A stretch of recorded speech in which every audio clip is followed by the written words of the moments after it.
This next song is called I Could Have Been a Contender.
Alright, we're here with Derek Murphy Williams, the volunteer coordinator for the Homegrown Music Festival.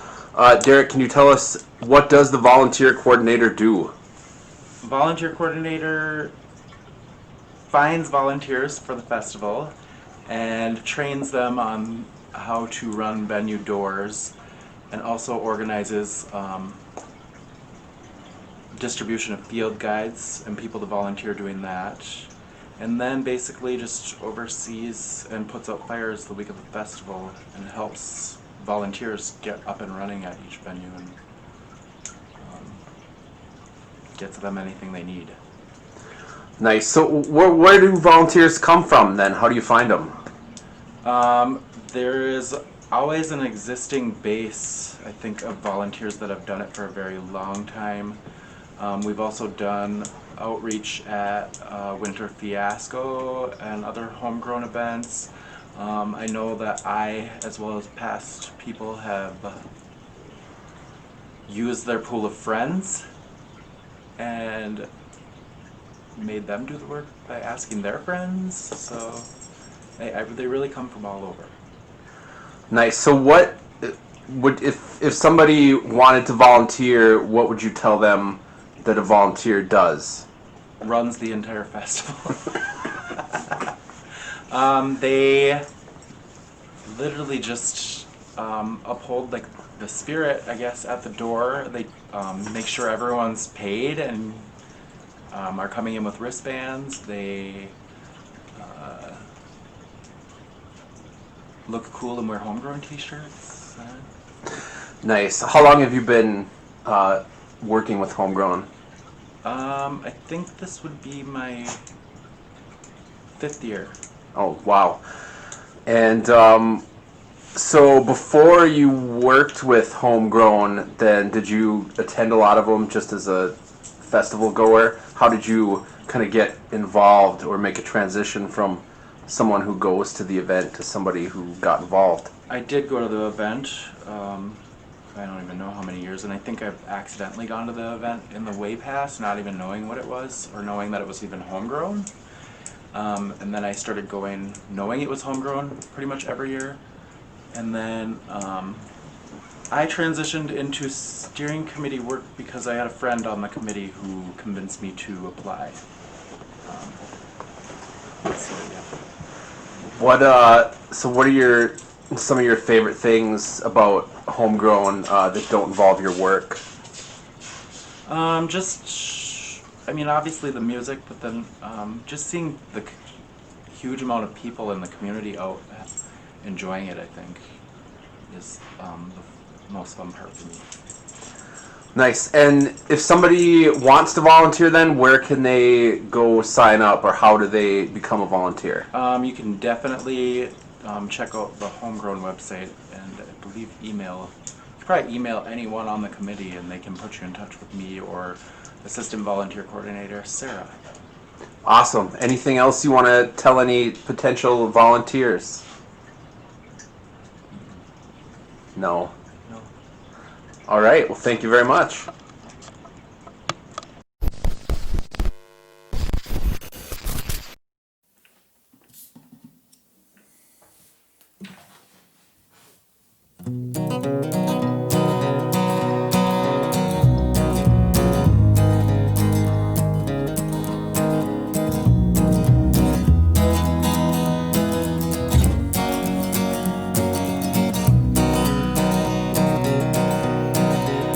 Why do I sit here in this ordinary home, on this ordinary income, in this ordinary life? I pay my debts and I pay my loan. I do my diligence in my ordinary home. I wrote a line and it's meant for me and you, but it won't align with what is true. In our lives I will love you better someday, but today I have the ordinary blues. I should have known I'm not an ordinary genius. I live to my convenience. Some would even say I'm needless, but here I am, trying to make a meaning of a life that won't take heeding. Ordinarily proceeding. I wrote a line and it's meant for me and you, but it won't align with the truth. In our lives I will love you better someday, but today I have the ordinary blues. But today I have the ordinary blues. But today I have the ordinary blues.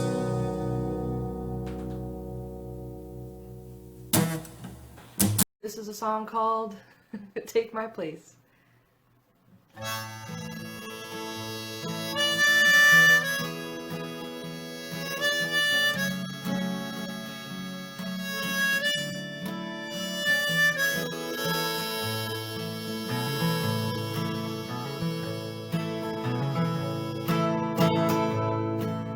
the time it comes easy.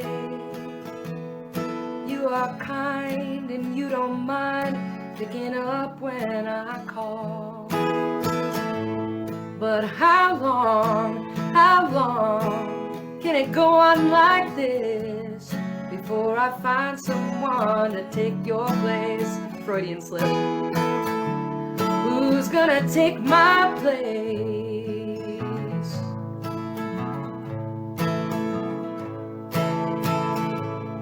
Most of the time I don't worry. It's just lately I can't find myself. Well, how long will I feel like this? I don't know what to do, I just need something to distract me constantly.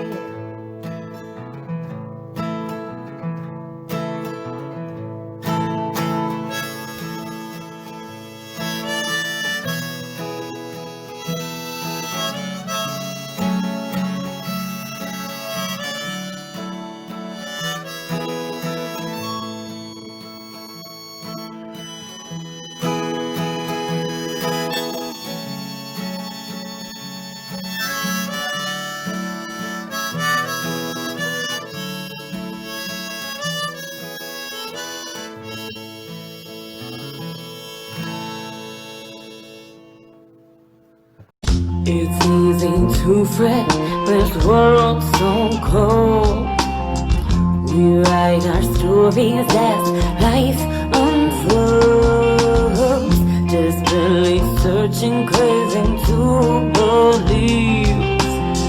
I dare to trust in what I cannot say. Can it be? Can it be? Our souls were meant to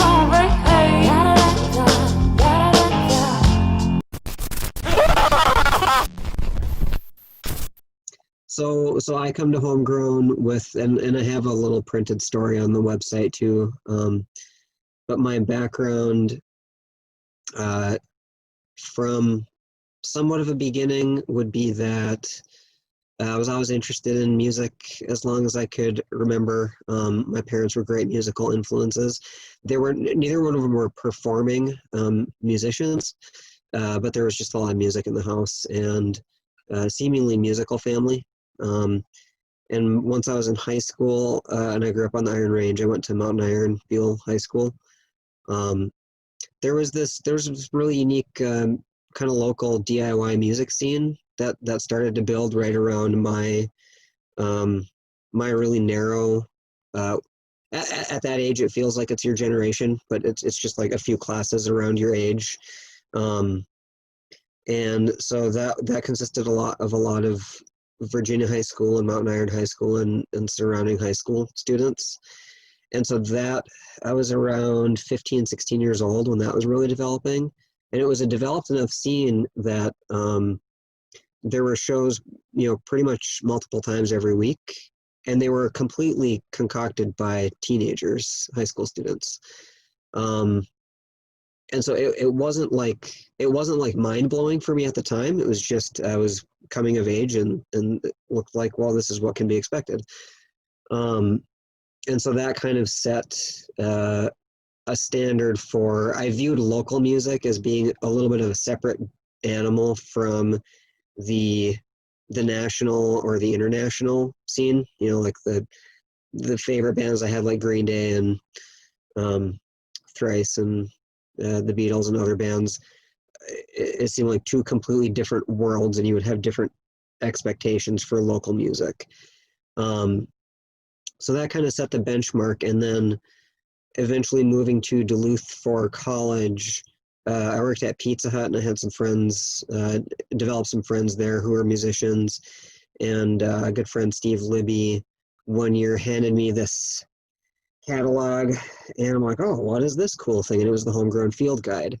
And it was toward the end of the week of Homegrown that year, and this must have been actually 2010. So I had made it like a whole year into living in Duluth before I even had heard of Homegrown, which Wow. is unfortunate, but I think that shows the work that we have to do to reach college students. But it was toward the end of the week, and I looked for a couple of the bands I had come to be familiar with by that time, which was not very many. I was a lot more busy with school than checking out the local music.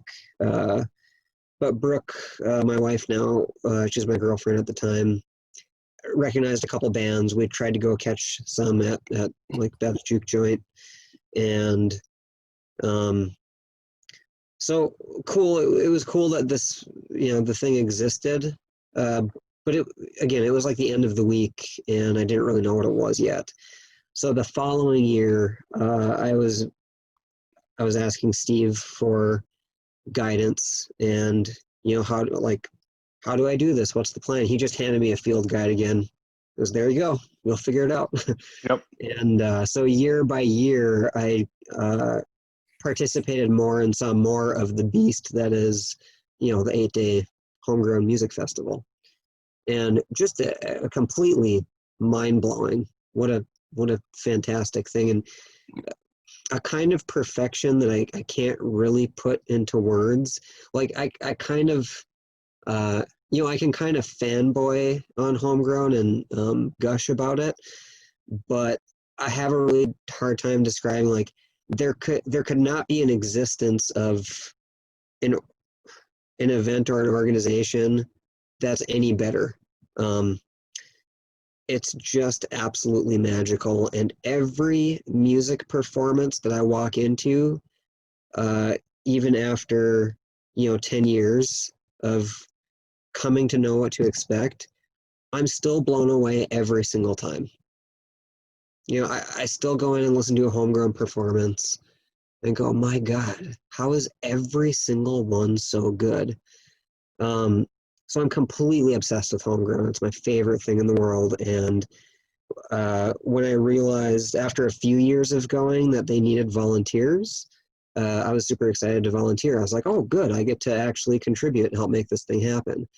And then I really loved volunteering. And I'm really chatty. I really love talking to people. I did a customer service job. My first job was working for McDonald's, and I really thrived in that environment. I'm very much an extrovert, and the customer service aspect of working the wristband sales and the kind of the front entry table where you get a chance to answer questions and introduce people to Homegrown as an ambassador. I loved Right, those the host, I loved those just as much as attending the festival.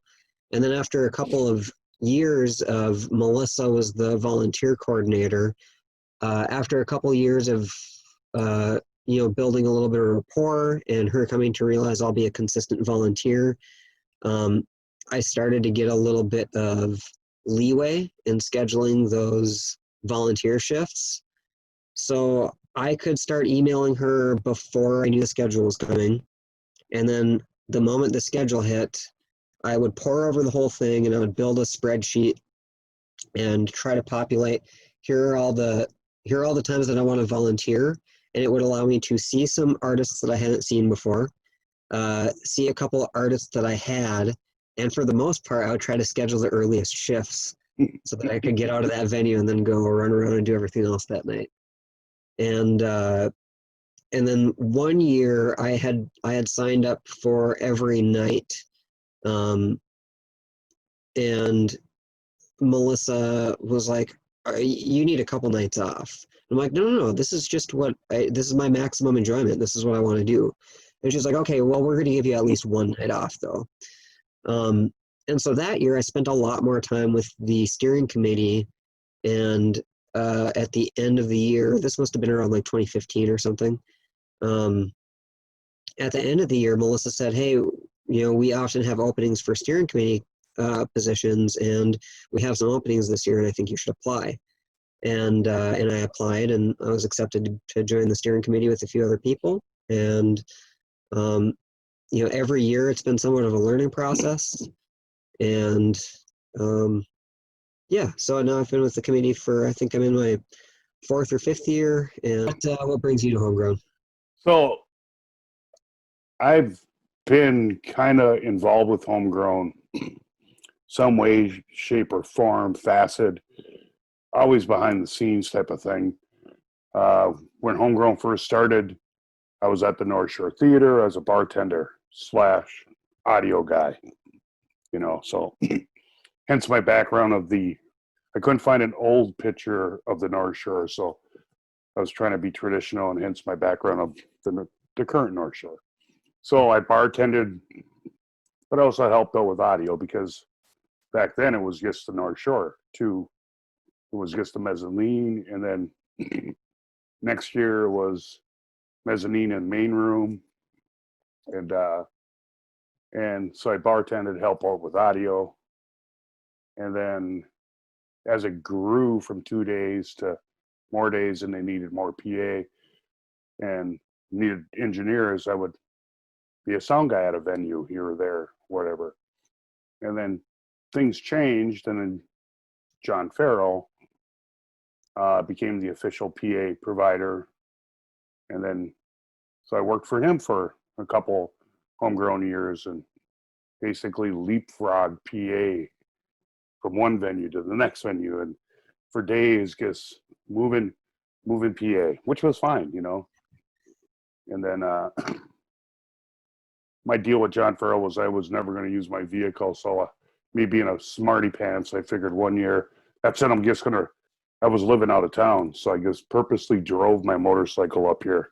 That way, I couldn't schlep gear. I could schlep a microphone, and a couple cables. So ironically, XLR to quarter inch adapter. yeah, ironically, because the weather in Duluth, Minnesota at the end of April, early May, you never know what you're going to get. I mean, you could say that all year round in Duluth, but it snowed for like 3 days. Sure.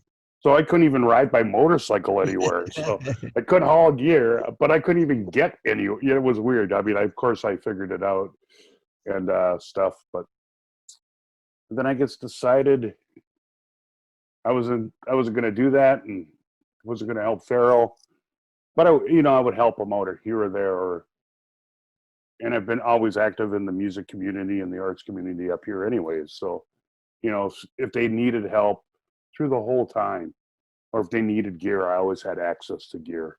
And then, so I would get gear and just help and stuff. Because I guess, like you, I believe in the event. I think it's a great event. I love music. So I guess one of the shows that work, and happen. So then again, I wasn't living up here. And then I came up here and started working part-time for Sound Central. And I got more immersed back into this culture. Because my house is 100 miles away. I have a house in Mora, Minnesota. Oh, really? Yeah, that I hardly ever see. And so I got re-immersed in this and got on more boards. And then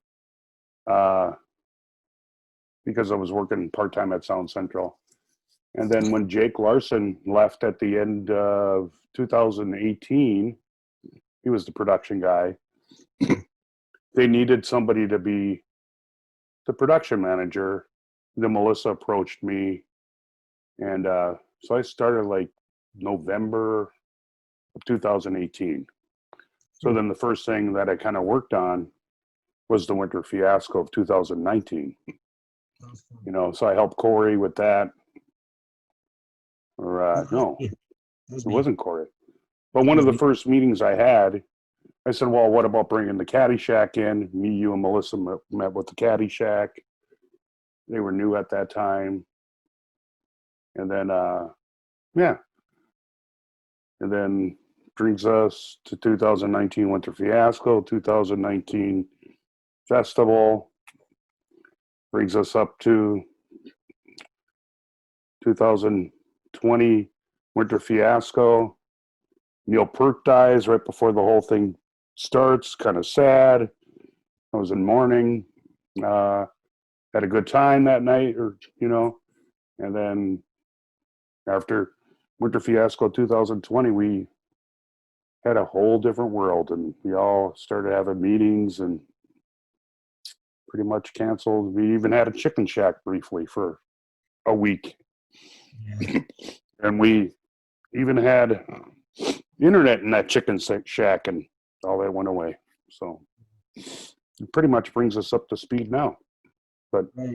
I've just been passionate about music, kind of like yourself, and always been behind the scenes, bartending, audio, schlepping gear. I don't care, Sure.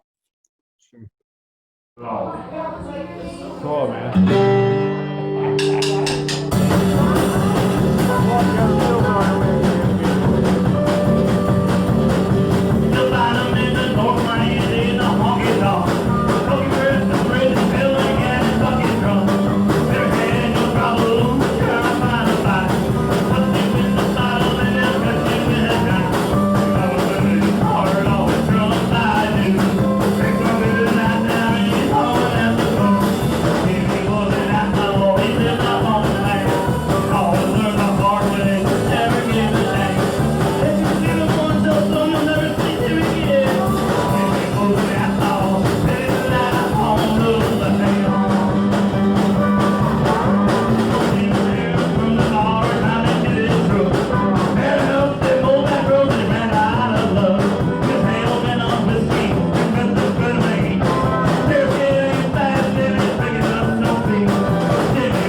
Maybe we're meant to climb out of this pit that we're falling into. Maybe we're meant to dream always. What if I'm not so strong? Turn around and run. Then who's really won? Are really ready to start anew. Change will only come when we meet darkness too. We're looking at my life from this perspective. I regret I haven't met me yet. That's all that I've ever hoped for. So don't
to start anew.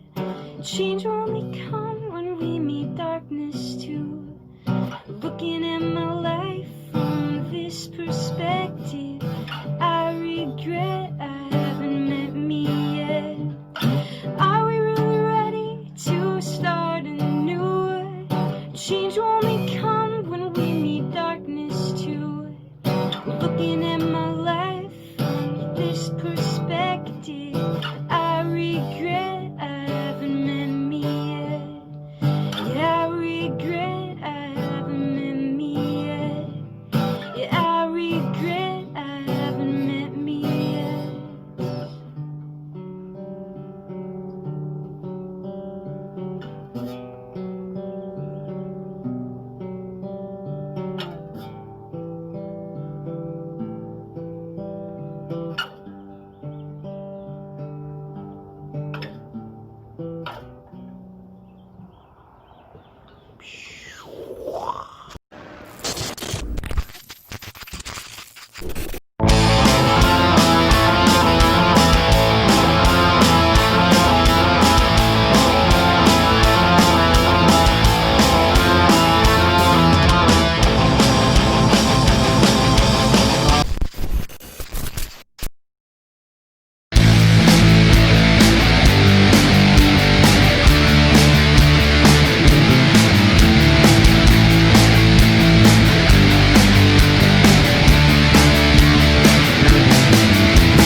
Welcome to the summer of '83.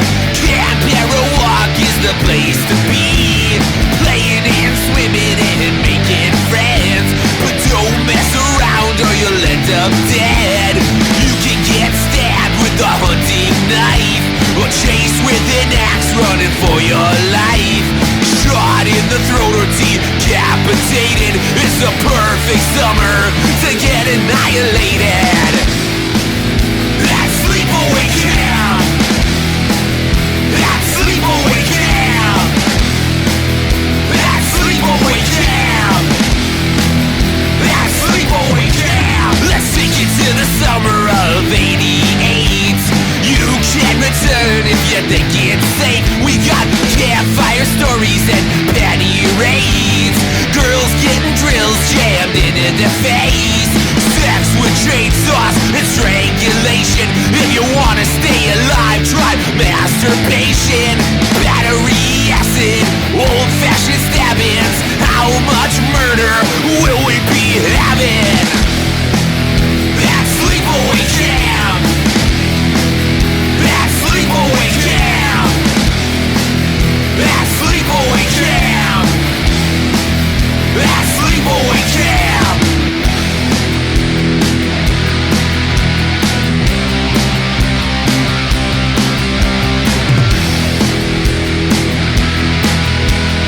Where you gonna hide those bodies, Angela? Where you gonna hide those bodies, Angela?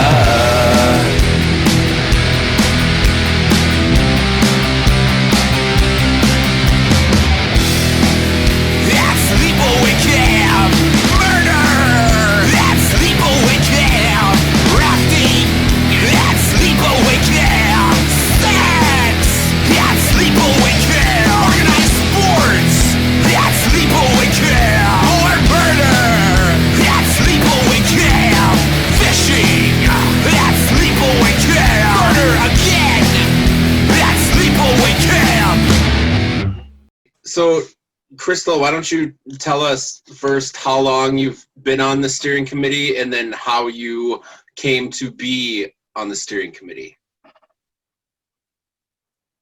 All right, I joined the steering committee in 2017, I believe.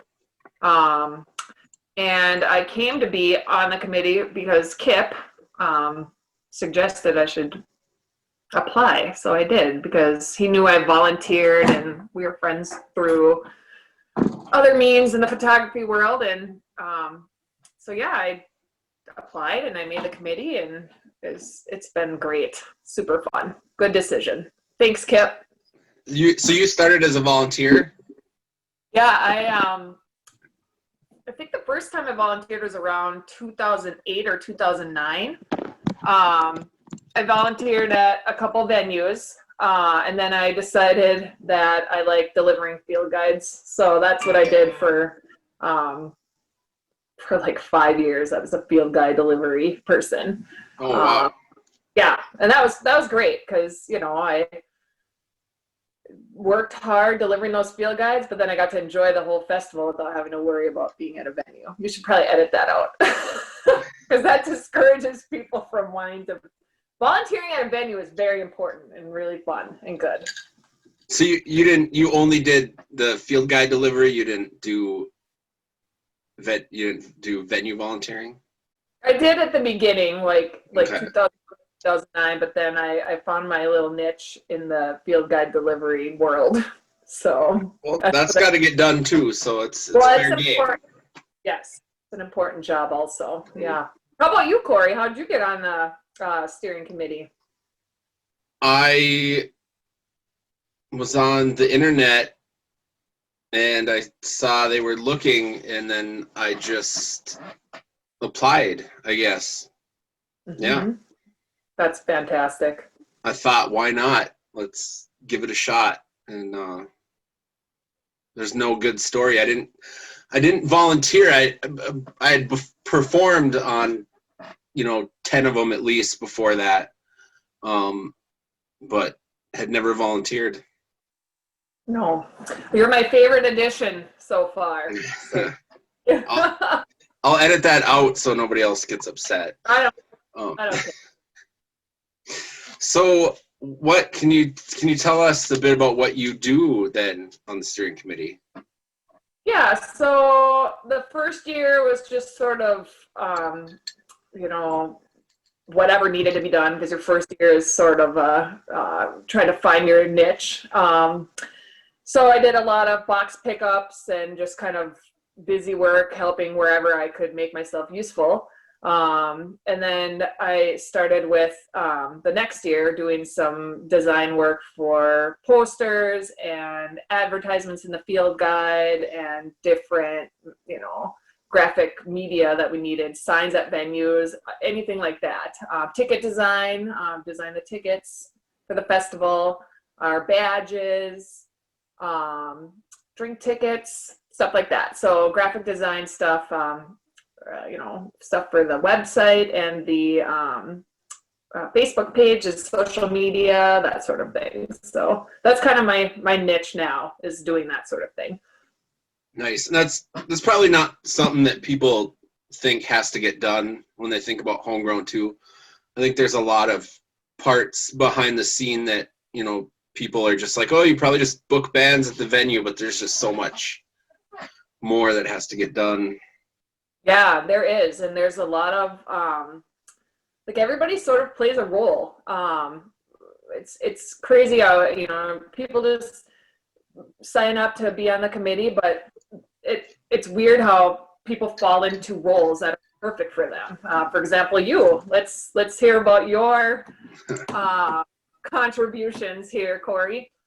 Well, I think, the first part of the year was the same thing. You just do whatever you can do and what needs to get done, so you can try to find out where to fit in, unless you've come in with a specific role that you were kind of hired for, brought on for. That wasn't the case with me. And then last year I did the Winter Fiasco, which sadly was the only thing that happened last year. It was awesome. So I put that together, curated and booked, picked out the venues and the bands and set that up. And then other than that, I started working with venue contracts. So just being one of the people that contacts the venues and works out gets the contracts and the payments from them. So now for you, how many homegrowns did you attend before you were even volunteering then? Just where you were just going as a speculator? And what were your favorite things about that before you got involved at all? Well, I probably went to my first one, I would say around 2005, 2006. And I guess until you go, like, I didn't really know what I was missing, or I would have been at all of them. But just, the excitement of getting your field guide and, mapping it out, figuring out what you're going to do every night, having the plan all week, and just sort of bouncing from venue to venue is just super. There's something about it that's just really super fun. And then when there's a really packed venue, if you time it out where you get there early and get in, and there's a line outside, you kind of feel like you're playing the game right sometimes, when you can get in on that stuff. All of it is so fun. And then, meeting people, like I have friends that I see only at Homegrown. And I met them at Homegrown, and then I go a whole year without seeing them, and then I see them like every day for 8 days. That's super fun. I guess just the whole, I don't really have one specific thing. I think I have certain nights that I like the best, but the whole thing is just an experience. So I think that's carried on for me through the whole thing. And so much so that now I like being on the back end and being able to participate in the festival. But the planning has been really fun too. I'm enjoying it. So I'll be around for a while. Nice. How about you? What was the question again? Your question was, how many homegrowns? So you played in a bunch. So you have a totally different experience with this than I do, because I don't play an instrument or sing or anything like that. So let's hear how that aspect of the festival is. I think I've played at least 10 of them. I'd probably have to sit down and really think, but it's got to be at least 10. I know, there was a year or two I think the fourth one, whatever the fourth year was, I don't know, was the first one that I played in as a performer. And that, I think, is when they really, around the time they started opening it up more with registration and stuff. Because I think the first couple of years, it was more of just an invite only thing. It wasn't obviously it took a while to get to be a whole week long in a 50 venues and 200 bands. So the first few years, were more just a couple venues and a good amount of bands. But I think it was around the fourth year that I started performing, and then it kept, there was the paper around then, the Rip Saw. I don't know if you remember that one around Duluth. Loved the Rip Saw, I totally remember. The Rip Saw, and the Northland Reader was around then too, but I think it was mostly the Rip Saw. You would see, the ad, like, send an email here if you want to get involved. So I think that was how I remember first seeing when they were looking, asking who wants to play it. But it was always fun because it was really cool to see it get bigger every year, especially as a performer, because you didn't know where you were going to play. So there was always a good chance of getting to play at a venue that normally wouldn't have you, or, or that you just wouldn't get to play at for whatever reason. So that was always one of the more thrilling things as a performer. And then, of course, just getting to play with bands that you wouldn't normally share a stage with, and in front of a whole bunch of people that wouldn't normally come out to see your show. So that element was always there, and that was always great. But yeah, I mean, as a performer, you get excited to play your night, and then of course you go out to as many other shows as you can and enjoy it. Make some noise if you love your town's music scene. I'm feeling the vibe the underground music brings. Mainstream MCs are bitching like some beauty queens. Usually that, plus they're rapping about some stupid things. This is my first day here in your city. Can you hear the difference between industry and indie? Can you spare a couple of bucks or even just a penny? I'm not your enemy, I'm friendly, but my pockets and my stomach are empty. Can you lend me just a 5 spot so I can get some food? And I swear I won't spend it on a bottle of booze. Yeah, we're both rappers, but we're smart in the brain. Making dope music is our only marketing campaign. Alright.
this morning and got to my feet.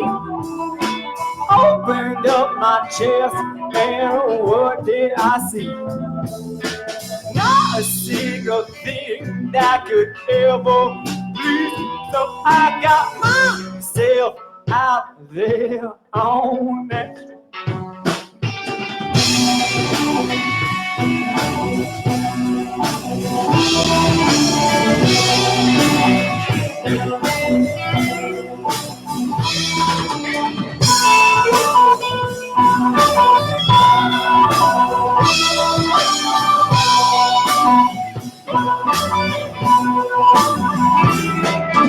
I take my quest block by block, not focusing on what I ain't got.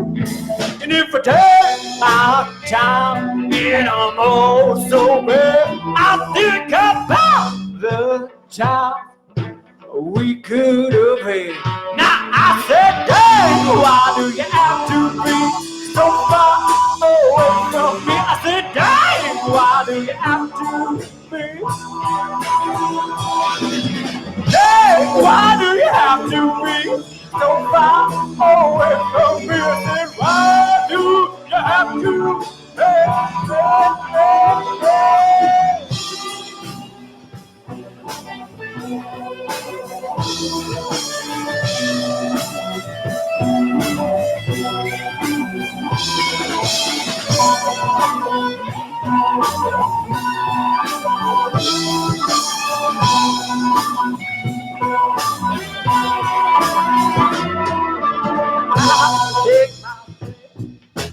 Love is clear. My destination is nowhere near. And if I take my time and I'm oh so bad, I think of all the times we could have had. Now I said, hey, why do you have to be so far away from me? I said, hey, why do you have to be? Hey, why do you have to be so far